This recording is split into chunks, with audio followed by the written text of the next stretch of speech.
me just throw one other quick question at you, because you referenced it earlier Yeah. about more like people's birthdays or anniversaries or significant things in their life. They have a Mm, baby, for example, and you're doing business with them. mm. And this is something I can do a whole lot better than I don't, frankly, in my business. But I think back, one of my many interviews over the last 4 years was with a guy who now works for the Augmentino Foundation, but he used to work for Mm. GE, and he actually was Jack Welch's assistant, one of Jack Welch's assistants. Ooh. And he told me an Mm. interesting story, and I'd love your thoughts on this. Now, here's the CEO, like you look in the Guinness Book of World Records, the all-time CEO, Jack Welch, right? Nobody did it better. Mm. And Mr. Welch, when he was running GE, was in a board meeting. And I'm repeating this story, but for our listeners and for your reference point. And he was in a board meeting. So here he is, a board meeting. I can't imagine who's on the board of GE, but some pretty serious, wealthy, sophisticated Yeah. investment types, right? Um, Yeah. he's in the meeting and he says, "Gentlemen and ladies, I need to stop for about 5 minutes because I need to make a phone call."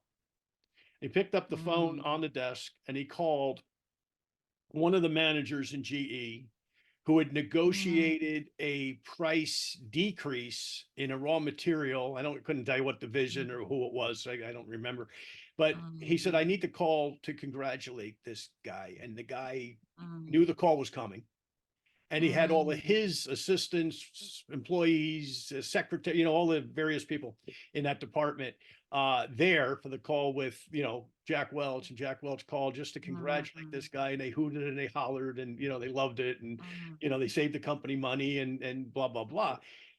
So if a guy like Jack Welch, I can only imagine Jack Welch's schedule, right? Mm. Talking to everything from presidents to prime ministers Yeah. to CEOs to Yeah. God knows who.